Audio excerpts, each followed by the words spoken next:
Quand on balance une information type sur Facebook ou sur des réseaux sociaux quelconques, au téléphone, n'importe, dans une conversation,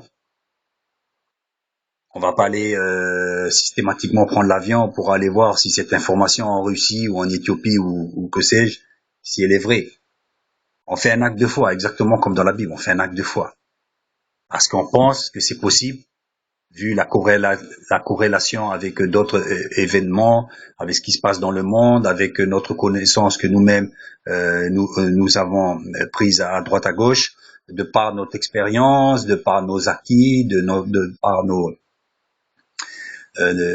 tout ce qui va et qui font qu'on dit quelque chose et que on est quasiment sûr de ce qu'on balance.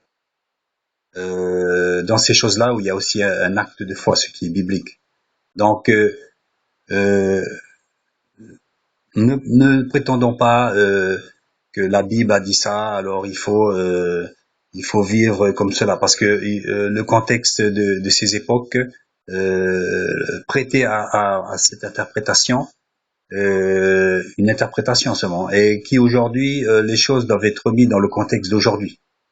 Il est bien évident qu'aujourd'hui, il y a la télé, ce qu'il n'y avait pas avant, il y a l'avion, il y a d'autres choses qui ne sont pas marquées dans la Bible, exactement comme les lois relatives ne serait-ce que aux pasteurs qui sont mariés. Euh, Rien n'est écrit là-dedans. On peut aussi supposer que bon, le pasteur, c'est vrai qu'il doit être, on doit lui donner quelque chose, mais pour sa femme, un exemple, sa femme, nulle mention de ces choses-là.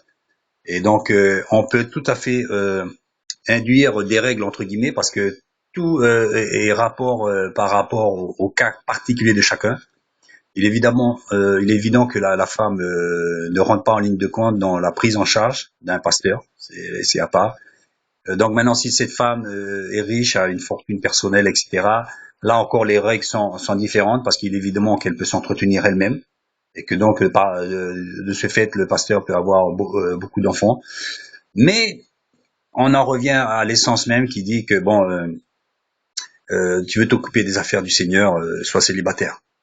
Donc beaucoup de règles qui ne sont pas encore définies, mais qui ne sont pas forcément à définir strictement parce que tout dépend du contexte de la personne, de la famille, etc., etc.